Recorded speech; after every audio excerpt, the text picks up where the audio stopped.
Picture this, you walk into your warm home, you lay down on your comfy bed, and you put on Gen V. And immediately, you're hooked by Sam's emotional freakouts or Cate's very sad scenes. But why is this acting so good? Well, as someone that's reviewed hundreds of different actors, today we're gonna analyze every single actor in Gen V and rank them on this tier list. Trust me guys, some of these secret techniques these actors use you definitely miss. Starting it off, let's speak on Cate, who's played by the Canadian actor Maddie Phillips. Firstly, let's discuss her secret past roles to see how she even learned such deep acting in Gen V. She'd fall in love with acting at only 6 years old, and her start would come in very small cameos for random shows like iZombie, but she truly changed her life when she landed a small role in Supernatural. You can see she's pretty new to acting because her emotions aren't fully there yet, but this sadder type of role would allow her to practice these emotional scenes. So when they'd recast her 3 years later in season 14, you can now see she's very well improved with this sad natural feeling. The way she's looking at Jack here, how she snaps with her eyes, but she's still miles away from her Gen V acting. So what changed? What finally transformed her? Netflix. Netflix will grant her 2 very important roles that would blow up her career like no other. The first one is called Project MC Square, a show I wasn't really familiar with as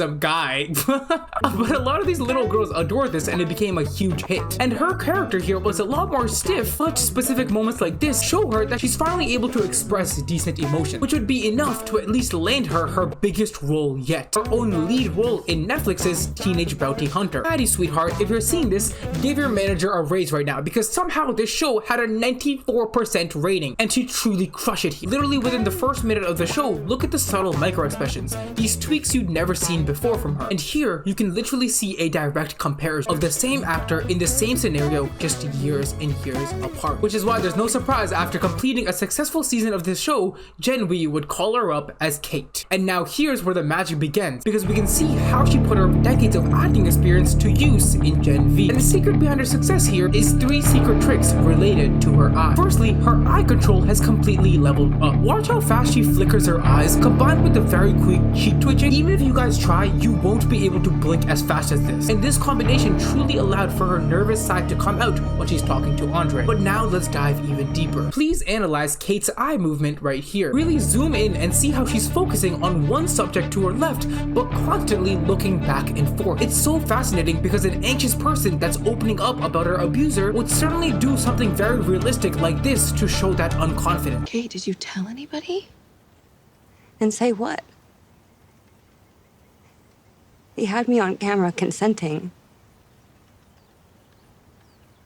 We both know Maddie Phillips in Supernatural would not be able to bring out something like this. But a very overlooked reason Maddie is successful is simply because of her genetically gifted big eyes. And in scenes like this, they allow her to form such a good, naive, innocent expression. Here she's faking the fact she doesn't know about the trackers, and the way you'll see her widen her eyes, they just give off sympathy. A sympathy she'll abuse many times in the season when she wants to get her way. But I'm gonna be honest, if she looked at me this way too, she can have my YouTube channel. She can have like everything I have, you have! Anyways, for her very specific eye techniques, Maddie Phillips certainly deserves an amazing ranking. But now let's discuss an actor who could very well do everything Maddie does, but better. Let's talk about Marie Moreau, the main character of the show, acted by Jaz Sinclair. Have you guys ever asked yourself why she was selected to be the lead? What secret acting skill does she possess? Well, buckle up, sweetheart, because we're about to find out by first exploring her journey, then her acting in Gen V. Jaz Sinclair started out very early, and already you can see tremendous talent. Her first role in media was in the show called HBO Masterclass, where people would actually show off their acting skills to be judged by professionals. At this young age, there was already so much expression in her eyes and the way she moved, which is very important because it would allow her to quickly excel in her career. Just 2 years later, she'd already earned a small role in Netflix, being casted in a love show called Easy. I've generally never seen someone so relaxed and natural this early into their career. The way she's laughing, it looks like she's just having a conversation with a friend, and I think her inviting face just has that effect. It's clear she's always meant to be this warm actor, and she'd even be cast as a Bennett witch in the Vampire Diaries because of this. And in the beautiful way the universe works, these things would come together to grant Jaz her biggest success yet, the lead role in Chilling Adventures of Sabrina. This role was very impactful because it rounded her abilities out and brought out her funny, awkward side, a side you'd see a lot in Gen V. That little fake smirk, the way she side-eyes her, and now that she becomes so well-rounded, Gen V would call her up just 3 years later. So now let's get juicy and talk about one feature on her face that would make her such a great actor. Try to guess that feature in the comments below while I review these next scenes. First, let's lay our eyes on the first episode episode of the show, 23 minutes in. Watch how she glances around super fast, the quiver in her lips. It's the order and speed she does these things with that shows off some of the best shy acting I might have ever seen. But her talent doesn't stop there, because in the same episode, when she's breaking down and crying, it gave off such a heartfelt moment because of her face having all these lines and wrinkles, increasing the intensity, especially how the inside of her eyebrows curve down and up. It was so breathtaking, and she does this exact move again a couple episodes down with a very fast cheek twitch. The cheek is literally pulsating inside of her mouth. This is literally Anthony Starr level micro expressions. It's crazy. And she'd go on to do a lot of these moves very often. Like in episode 3, the eyebrow strikes again, but this time a lot more aggressively to bring out that angry sadness she felt here, because Jordan and Cate literally have no life and all they want to do is be mean to her. I truly believe, just like Maddie Phillips, her big eyes give her such a distinct naive look that you can clearly see right here. But okay, you guys get it, she's a great sad actor.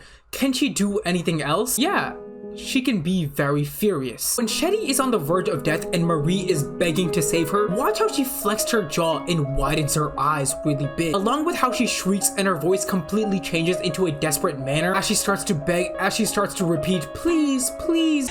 We have Newman, she's gonna stop her. I can't trust anybody, they'll only hurt us. This is the only way. Cate, please, please. You have to let me save her. Jaz, compared to your co-stars, you are easily an Oscar-worthy actor. Also, if you guys didn't guess, the feature that made her stand out was her eyebrows and her eyes. But also the fact that she subscribed to my channel, so make sure you guys do that now as well. Or I might have Sam knock on your door, okay? So better subscribe. Anyways, it's time to get even juicier and talk about an actor that does everything Marie does, but better, by involving head movements and voice cracking. Let's talk about Chance Perdomo and his advanced tactics. And this man was genuinely taken too soon from the world because his career was geared up for so much more success and praise. Let me explain why. Chance came from very humble beginnings, and he'd literally save up money by working at a shoe store and movie theater so he could move to London and pursue acting. After scrubbing the internet, I found footage of his first role ever in a CBB show called Heady Feather. It didn't do too much to build out his career, but it built his name up enough to land his next big hit 2 years later, which would be a deep, heartfelt role in a documentary called Killed by My Dad, about a real-life case where a man ended his life due to having too much debt. The reason this role is so important is because it taught him a lot more deeper and harder emotion than most of the other actors in Gen V. In an interview, he literally stated they'd keep him from contacting his real family and isolate him so he could get in the right mindset for this shoot. To help get into the mindset, I isolated myself, moved up to London for the time that I was, the duration I was filming. And didn't really talk to anyone to create a sense of isolation. But now let's see if these harsh methods did his acting justice in Gen V, because specific moments like episode 6 show off tremendous sorrow due to this unhinged head movement that you can analyze. Also, just like Homelander, he does this fast lip twitch that brings out a very, very broken man. He's finally fed up and tired of all the lies Cate's feeding him, and this is a visual of that coming out. And he's clearly mastered this lip technique because he'd do it again in the season finale. The amount of times he raises his eyebrows, the cheek twitching, with these things combined with the voice crack gave off a very elegant effect here. Doesn't everybody get lightheaded sometimes?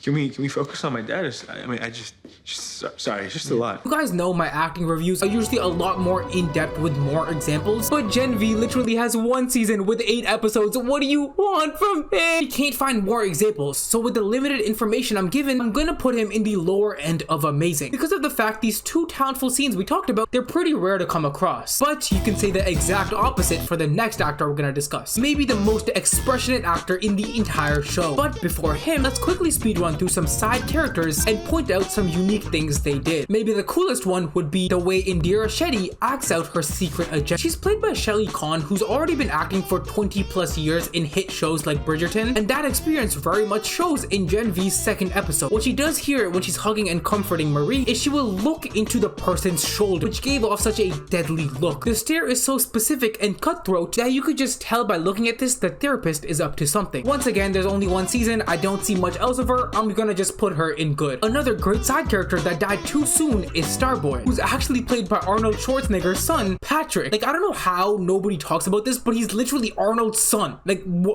Hello? Analyze in the first episode before he blows himself up. The way he's slightly tilting his head, how his pupils are barely watering and like the tears are fighting to come out. The very fast head twitches is insane. It's even better than how Andre does it. I know if we got to see more of him, he'd be in the Oscar or amazing rank. But for the sake of the video, I'm gonna put him in the lower end of amazing. But speaking on someone that isn't as talented yet, it's gonna be Jordan Lee, acted by London Thor. Specific moments like this one just show how little expression she has. You can literally see she's attempting to move her eyebrows, but they're so stiff and they barely even move. I noticed many times throughout the show she's very dry and just talks in a very monotone expression.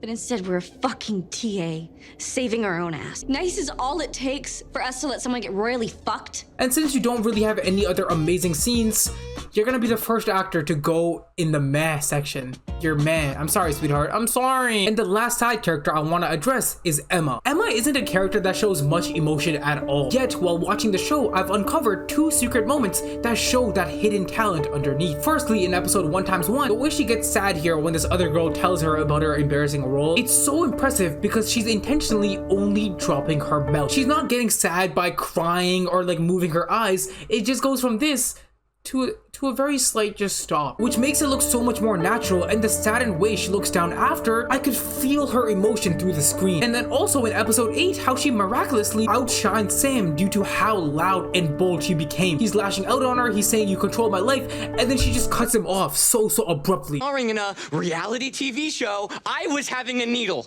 shoved up my fucking spine. Okay, that is not what I meant. No. But in the grand scheme of things, this isn't anything I'd give amazing.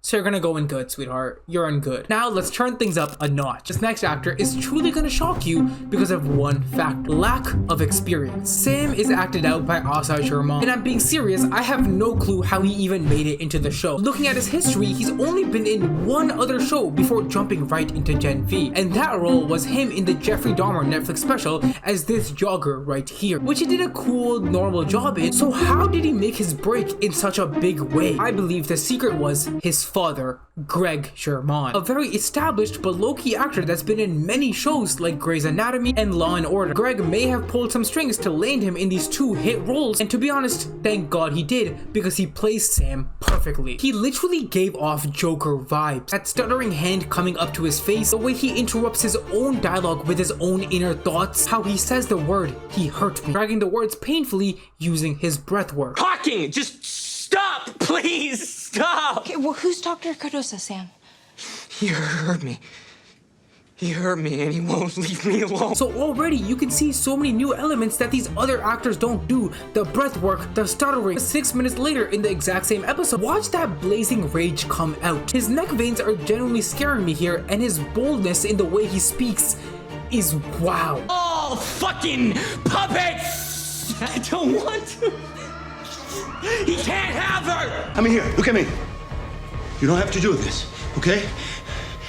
It's genuinely sad he has some of the lesser screen time because there's so much more behind Sam and his complexities, his trauma, but with the limited one season we have, there's no reason Asa Germann doesn't belong in Oscar worthy, especially when you consider this is his second big project ever. But things don't stop there, because what if there's an actor that's somehow crazier than Sam? An actor who somehow uses her eyes even better than Cate. Let's talk about Ashley, acted by Colby Minife. In Gen V, she plays a very strong performance, like in the conference room where you can see her assertive, confident attitude. I already mentioned her in my acting review of The Boys, but that video didn't include season 4, the season she truly excelled in. And looking at scenes like this one in episode 4x7, where A-Train is begging her to run away, is that her specialty is clearly her exaggerated wide eyes. Something that helps her here is that constant eyebrow lift. She has so much control over these eyebrows, and it elevates her entire shock factor. But I don't want people to think Ashley can only show emotion by doing all these crazy expressions, because if she chooses to, she'll do the exact opposite with her face, like when she's injected with Compound V in the season finale. Here she instead opted to freeze her entire face in this constipated, tight manner. This was very important because you could feel the physical pain of how much she's hurting.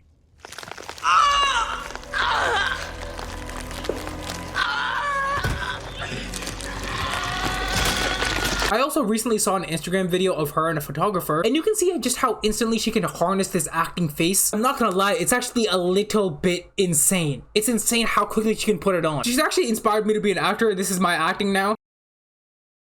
Compared to the other actors in Gen V, you are certainly also an Oscar-worthy actor. But I know she's not a true Gen V actor, so you can feel free to just kick her out if you want. Ladies and gentlemen, this is the official Gen V actors ranking. Let me know who you agree or disagree with and why in the comments below. And now you can watch an even more detailed breakdown of every actor in The Boys. I love you guys so much. Make sure you guys subscribe. Deuces.